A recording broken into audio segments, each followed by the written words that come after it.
duelist under heaven. His two swords claimed so many victories. It was said that Hachiman, the god of battle, blessed his left and right hand.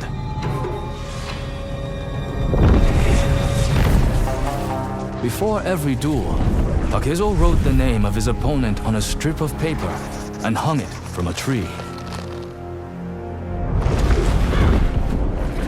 When Takezo's tree was so heavy with names that there was no room for another, he disappeared.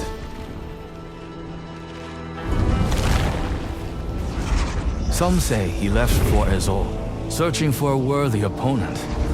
Only when Takezo the Unrivaled loses his title will he pass on the secret of his unstoppable twin sword strike.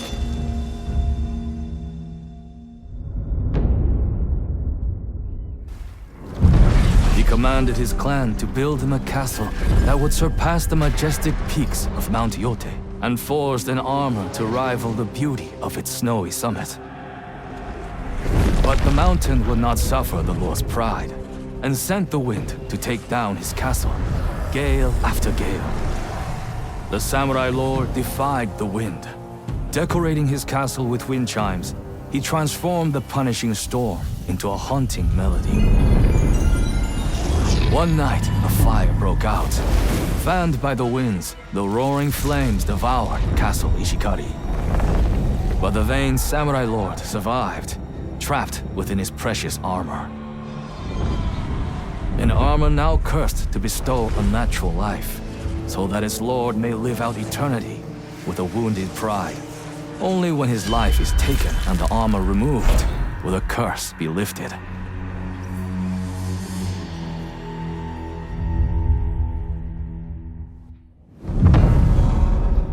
During the Tensho Iga War, a general clad in spider lily armor rose to prominence. 1,000 adversaries fell to his blade. Spider lilies sprouted wherever he spilled blood, earning him the moniker, the Spider Lily General. After decades of conflict, the general had a daughter. His love for her eclipsed his desire for war. He retired to Ezo and spent his days embracing fatherhood. But eventually, the allure of battle returned. The general donned his spider lily armor and trained vigorously. He even insisted on teaching his daughter to use a blade. One day, he accidentally cut her while sparring. The wound was small, but became inflamed. She lingered for days before passing. Consumed by guilt, the general drove out his family and isolated himself.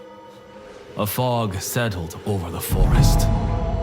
Now people whisper of the Spider Lily General, twisted by grief into a fearsome yokai that haunts his domain. Those foolish enough to seek out his fabled armor are never seen again.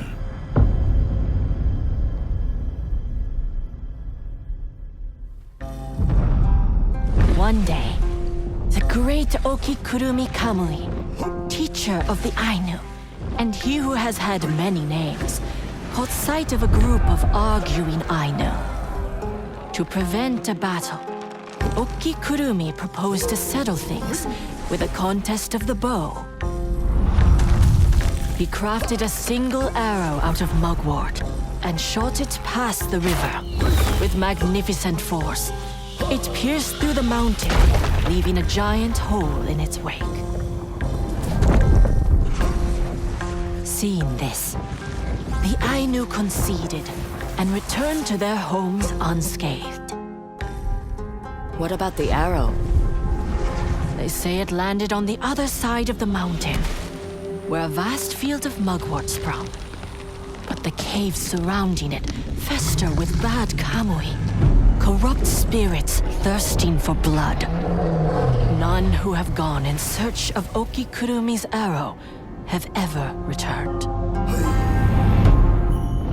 Long, long ago, a woman married a cruel man and birthed a daughter. Every year, the mother wove a special kimono to hide her child from the father's gaze, for he was prone to drink and violence. On the daughter's 14th birthday, the mother crafted a kimono so incredible that whoever wore it would be obscured from hostile eyes. That same day, the father overdrank, and the mother sent her daughter into the forest to hide. When the daughter returned, she found her mother dead, the imprint of her father's hands still around the mother's neck. Hidden by her kimono, the daughter took her mother's shears and slit the father's throat.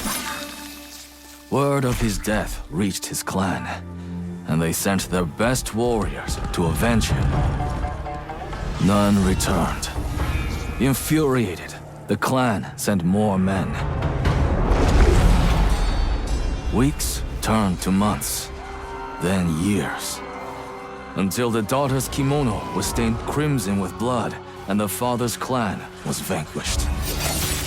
With her enemies gone, the daughter spent her final days living alone, crafting snow sculptures of her beloved mother, who she missed so dearly.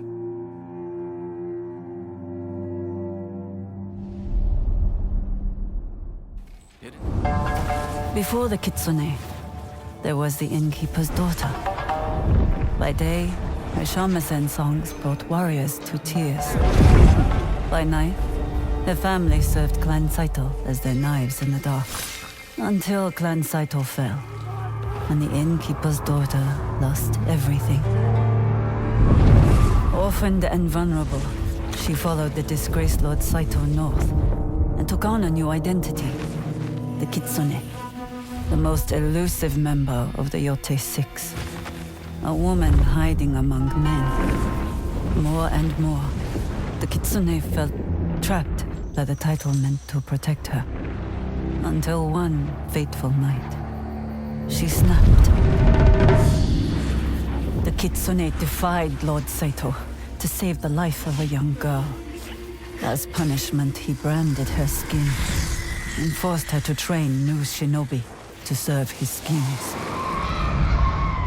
For years, the kitsune played the repentant servant, while secretly plotting against Saito. But she was betrayed by her closest ally, and the Nine Tails cast her out as a traitor.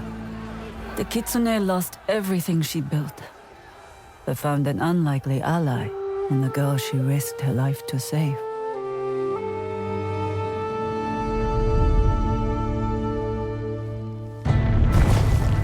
Long ago, the Mongol horde set its eyes upon a small Japanese island. Although greatly outnumbered, a band of brave samurai rode out to face their invaders. The samurai were annihilated, but one fallen warrior rose from the ashes and single-handedly pushed back the Mongols, armed with his katana, the Storm Blade. He cast aside the way of the samurai and adopted what we now call the way of the shinobi. With the Storm Blade in hand and the howling winds at his back, the warrior defeated the Mongols and freed his home.